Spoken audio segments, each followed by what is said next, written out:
అందరికీ హాయ్, స్వాగతం. మీరు డేటా ప్రపంచంలో మీ కెరీర్ను ప్రారంభించాలనుకుంటే మీరు ఖచ్చితంగా సరైన చోటికి వచ్చారు. ఈ రోజు మనం సీమెన్స్లో డేటా అనలిస్ట్గా ఉన్న అద్భుతమైన అవకాశాన్ని లోతుగా పరిశీలించబోతున్నాం.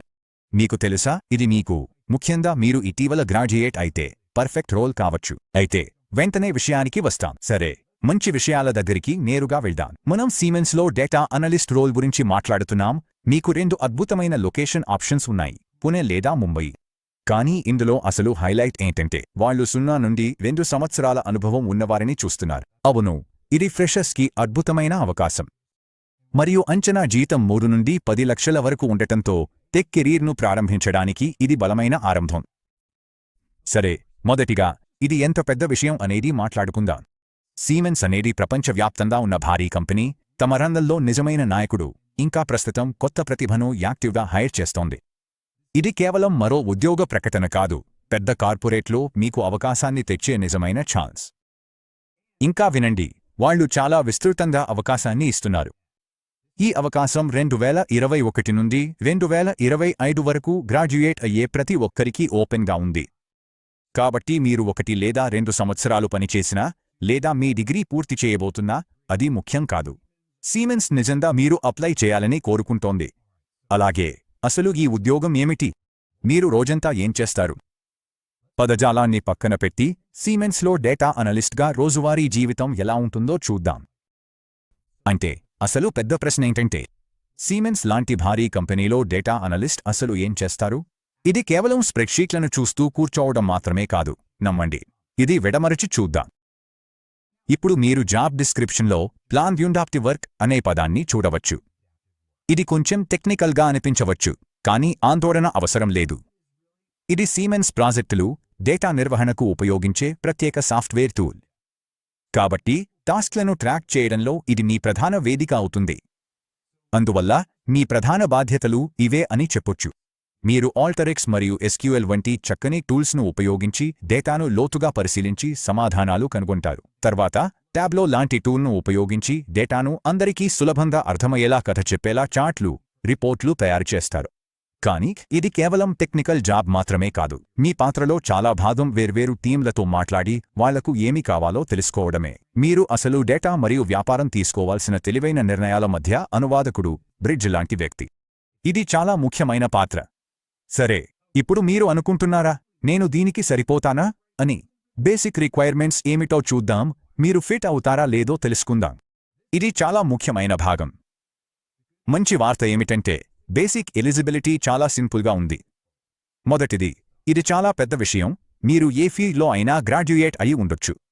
అవును, ఏ డిగ్రీ అయినా సరిపోతుంది. మరియు మేము చెప్పినట్లుగా మీరు 2021 నుండి 2025 బ్యాచ్లో ఉండి 0 నుండి 2 సంవత్సరాల అనుభవం ఉన్నవారైతే మీరు వాళ్ళు వెతుకుతున్న వ్యక్తే. కాబట్టి ఈ క్వాలిఫికేషన్లు మీ దగ్గర ఉంటే మీరు ఖచ్చితంగా దృష్టి పెట్టాలి. ఇప్పుడు బేసిక్స్కి మించి మీ అప్లికేషన్ను ప్రత్యేకంగా చూపించే కొన్ని స్పెసిఫిక్ స్కిల్స్ గురించి మాట్లాడుకుందాం. ఈ తర్వాతి భాగాన్ని మీ విజయానికి చెక్లిస్ట్గా భావించండి. అందులో టెక్నికల్ విషయాలకు వస్తే వాళ్లు ఆల్టరెక్స్, ఎస్క్యూఎల్, అలాగే పవర్ బై లేదా టాబ్లో లాంటి విజువలైజేషన్ టూల్లో అనుభవం ఉన్నవారిని చూస్తున్నారు. మరియు మీకు ఎక్సెల్ బాగా వచ్చాలి. స్నోఫ్లేక్ టూల్ను డిజైర్డ్గా లిస్ట్ చేశారు, అంటే అది ఒక అదనపు పాయింట్. అది లేకపోయినా పర్వాలేదు, తప్పనిసరి కాదు. సాప్ సిస్టమ్స్పై అవగాహన ఉంటే ప్లస్ పాయింట్ అవుతుంది. జాబ్ డిస్క్రిప్షన్లో ఒక స్కిల్ తప్పనిసరిగా అవసరమని చాలా క్లియర్గా చెప్పారు. అది ఎస్క్యూఎల్. మీరు డేటాబేస్లతో మాట్లాడి విలువైన సమాచారం కనుగొనడానికి ఉపయోగించే భాష ఇదే. కాబట్టి వినండి, మీకు ఎస్క్యూఎల్ బాగా వస్తే అది మీ రెజ్యూమేలో ముందే స్పష్టంగా ఉండేలా చూసుకోండి. దాన్ని అందరికీ గట్టిగా చెప్పండి. కానీ ఇది మొత్తం టెక్నికల్ స్కిల్స్ గురించే కాదు. మీరు చాలా రకాల వ్యక్తులతో పనిచేయాల్సి వస్తుంది, కాబట్టి మీకు మంచి కమ్యూనికేషన్ స్కిల్స్ ఉండాలి. సీమెన్స్కు కూడా స్వతంత్రంగా పనిచేయగలిగే, బిజీ వాతావరణంలో అడ్జస్ట్ అవుతూ ముందుకు సాగగలిగే వ్యక్తి అవసరం. ఈ సోకాల్డ్ సాఫ్ట్ స్కిల్స్ కూడా సాఫ్ట్వేర్ తెలిసినంత ముఖ్యమే. సరే, మునుపు చెప్పిన విషయంపై ఒక చిన్న క్లారిఫికేషన్. సాలరీ గురించి మేము 3 నుండి 10 LPA అని చెప్పాం. ఎవరైనా తెలియకపోతే, LPA అంటే లక్షలు పర్ అనం అనే అర్థం. ఇది మన దేశంలో వార్షిక జీత ప్యాకేజీని ఎలా కొలుస్తామో చెప్పే పదం. ఇప్పుడు మీకు అర్థమైంది కదా? మీరిప్పుడు ఉత్సాహంగా ఫీలవుతున్నారా? ఇది మీకే అనిపిస్తుందా? అద్భుతం. ఇప్పుడు అత్యంత ముఖ్యమైన భాగానికి వచ్చాం.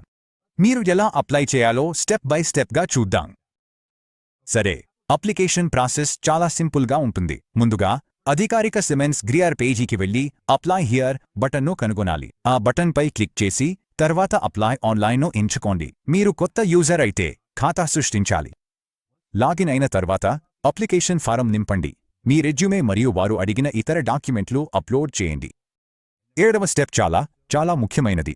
ప్రతి విషయాన్ని 2 సార్లు చెక్ చేయండి. నిజంగా అన్ని వివరాలు సరిగ్గా ఉన్నాయో లేదో మరోసారి చదవండి. అన్నీ రెడీ అయితే సబ్మిట్ బటన్ను క్లిక్ చేయండి. అందులో ముఖ్యమైన మొదటి స్టెప్ను మళ్లీ గుర్తు చేసుకుంటే మీరు అధికారిక సిమెన్స్ కెరీర్ పేజీకి వెళ్ళాలి. ఆ అప్లై హియర్ బటన్ను కనుగొనండి. అక్కడి నుంచే మీ ప్రయాణం మొదలవుతుంది. ఇదే మొత్తం వివరాలు. మనం ఈ అవకాశాన్ని, మీరు చేసే పనిని, అవసరమైన నైపుణ్యాలను, అలాగే ఎలా అప్లై చేయాలో పూర్తిగా కవర్ చేశాం.